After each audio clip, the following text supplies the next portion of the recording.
again, it just goes to show that these laws are not built to be equal amongst all people. It's focused on being, fair to one group of people, and that's it. Do you worry though that if you were to achieve a ethno-state between the two races, let's just go with those two, whites and blacks, that it would then become a sort of, we would no longer see each other as Americans altogether, or just humans. It would be a us versus them thing, and there would be more instances of violence, because it would then be if one of the whites and the blacks crossed paths, it would be essentially this team versus this team. I mean, one injustice to this one is an entire injustice to everybody on this side. So don't you think you worry about potentially that level of violence getting out of hand between these two ethno-states? Personally, I'm not worried. Just look at Canada and the U.S. There are two countries that they are defined differently, and we don't step on each other's toe. In fact, I think most of the violence problem, interracial violence problem, is at the individual level. It's individual criminals committing crime across the races, more often than not from black to white populations. I think once you have two different countries, your threshold for violence becomes a military invasion of some kind, and that's more difficult to organize, and it will be subject to much more reasonable considerations, I believe. And Syko? Yeah, yes. I think, if it's two different ethno-states, we won't have too much interaction with each other. Like he said, you got nations all the time. I mean, we right in between two nations. We got Canada above us, Mexico under us. So there's no animosity there. Well, not to the point where it's any war. Honestly, it's animosity with the immigration thing and everything else, that third. But for the most part, we get along with our neighbors over here. So I don't see how that couldn't be the case here. Long as nobody's infiltrating each other's territory, I don't see how that's even a problem. But, you always had that chance that somebody might try to, cross borders and everything else. And that will be dealt with accordingly if that does happen. But we do have issues with them now. I mean, the one of the most contentious issues now is building a wall to separate our neighbor to the south. Right, that's immigration. Right. I'm talking about the government, though. That's sort of what I'm talking about. Yeah, well, they arguing over who's paying. They arguing over who's paying for the wall and everything else. But for the most part, we're not in danger of going to war with Mexico. No, and my ultimate point though is that if you have these with Mexico and Canada, we're kind of integrated still. People can come and go as they please into Mexico from America and up into Canada, for whatever reason. If you had two ethno-states, you would probably want to keep those absolutely separate. And the instances whether it be territory or whatever, it just seems like it would eventually lead to a point.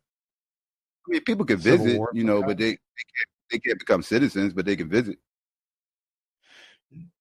You don't think that puts strain on society, though? I mean, you don't think that the people that decide not to go live in some kind of ethno-state, they're not going to be frowned upon, not going to be treated different, especially by the people that live in the ethno-state? I mean, if they come visit, be like, hey, you're not one of us. It does seem to lead to isolationism and lead to us versus them mentality. Look at Israel and Palestine. I mean, it seems that both of our hosts have been buying the globalist talking points totally, which are false. We get paid for this. Yeah, exactly. Oh, no. Exactly. It's not economic deals that integrate nations together that keep us from killing each other.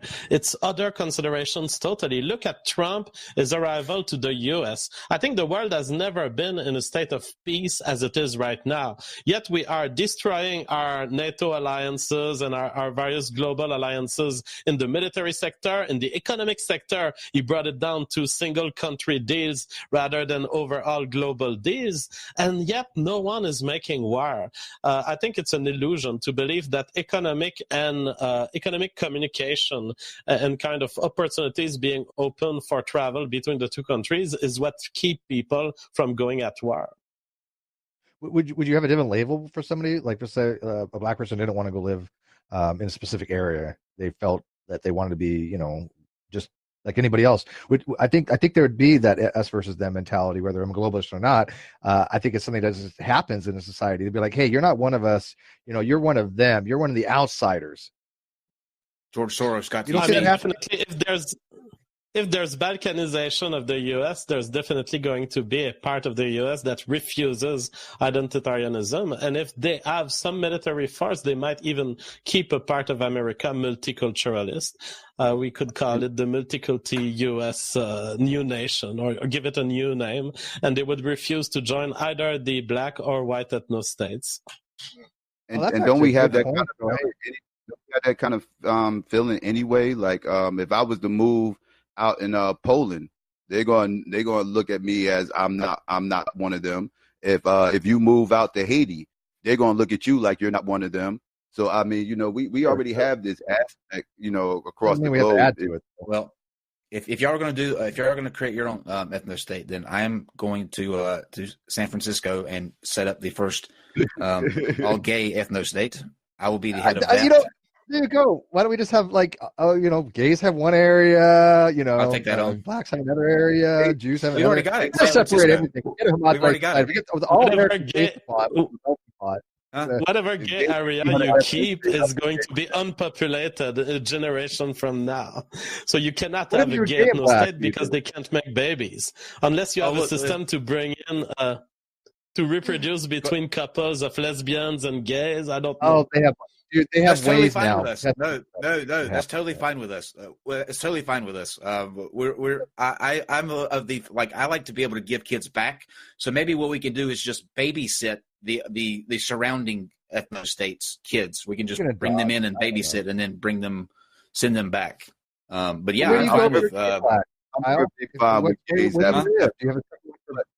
Wait, real quick. Do you have a separate society that's just for gay black people? I mean, where does it kind of end? Me? Oh no! Are you asking me? No, I'm asking anybody. If you have one area that got a gay black and one is gay, I'm assuming it can't be race based if it's a gay ethno state. I'm assuming.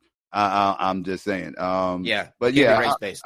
It's dick based. But even if you look at even if you look at the gay culture, they're de facto segregated as well, because you go to certain communities, you have the little gay sectors of the community. Out here, we got the Village out here. He just mentioned San Francisco and everything else. You have little isolated communities where gays feel comfortable amongst each other, and they all move amongst each other as well. So it's not just a race thing.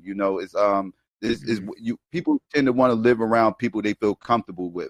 And it's not a weird concept when you really think about it. I've never felt. I get that, and I agree with you 100% on that. That does happen, right? I mean, we have little Vietnam, little China. We have different pockets of isolated ethno states already. But if you have a white society, that seems to be looked down upon. Like I used to live near Beverly Hills area, right? That was at the time. Van Nuys and Beverly Hills and Bel Air and all these other areas were primarily white, and they were frowned upon.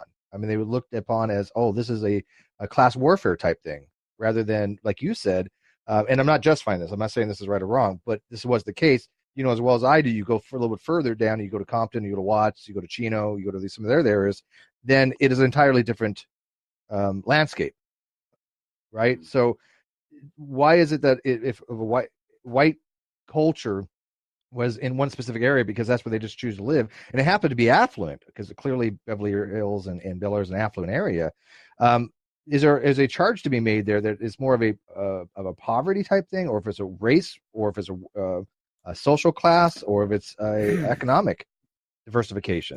It's hard to make these distinctions, is it not? This has got to be the last question too, because we do have to get the super chats. I know that we I have 900 more questions, but we do have to get to these other questions. So be brief, if you will, Psycho. Oh, okay. You want me to respond to what you just said? Just real briefly. Yeah. I mean, how do we know if it's because of race, it's because of social class, or if it's because of economic standing? I believe it. Well, social class has a lot to do with it. But me personally, I don't have a problem with like when he was talking about his ethno state and everything else, all white communities and everything. Like we already have all white communities. The suburbs for a long time was all white communities until, black people actually started making a little bit more money and actually started moving into some of these communities. But a lot of times these black people move in these communities, the property value goes down. And, that's when the whole redlining thing comes into play. And, a lot of times a lot of these black communities that you see right now, we just discussed it earlier, used to be white communities. And a lot of times these, white people tend to see too many black people around. They tend to leave naturally. White flight starts to happen. You got a county, the most prestigious black county in this country, which is PG County out in the DMV area, DC, Maryland, Virginia area. They huge black population, middle class families, middle class suburb areas, and everything else that used to be white at one point, and now it's all black, and it's flourishing for the most part. And that I just want to see a whole lot more of that, but on a larger scale. But I like to use PG County. You can look it up. But I like to use PG County as a scale of what could be a black ethno state. Okay. All right. I'll read these super chats and then we'll let you guys have your final word, and then we'll call it a night. This went completely different than I thought it would. I thought we would be trying to keep the two of you at bay from each other, but you both wound up agreeing and on a friendly conversation, and it feels weird. I don't know why, but it feels weird. It feels like you two should be angry with each other, but you're not. Regal Migdal says, hope you're talking about the trans-Saharan trade. Reed Chaberneau says, make sure post-slavery peonage and the Muslim enslaving of Americans during Jefferson is brought up, please. Love you guys, and the Dusty Show was great. Sigfrido Serbia says, why do you talk about slavery in past tense when Africans are still slaves? Do Africans owe African Americans any reparations for capturing them? Do you want to speak to that, Psycho? Yes, they absolutely do. But my concern is not what they owe us right now. My main concern is what this country owes us. And then once we get what's owed to us from here, then we can go after the Africans that actually sold us off. But yes, they're not exonerated from reparations either. To answer that question. Would this extend to Native Americans too? The Cherokee, I believe, owe us something.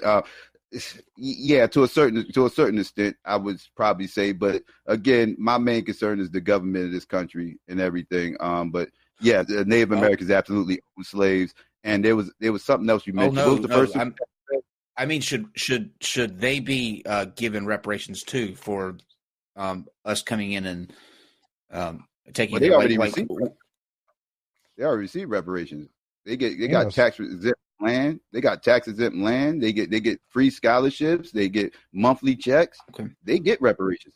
Yeah, they already get it. Okay. What was the first super chat you read? I want to kind of respond to what I think it was the first one you read. The first one was we're talking about the Muslim enslaving of Americans.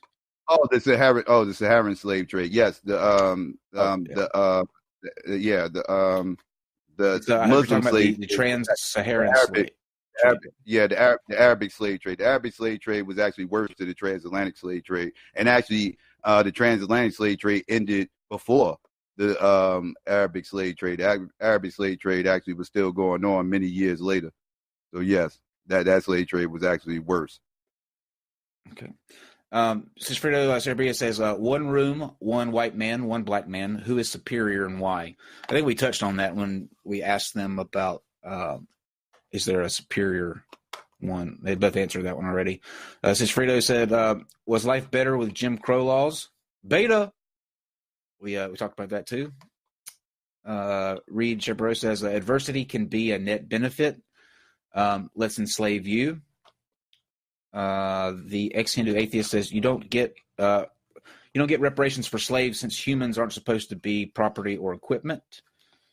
Then they went on to say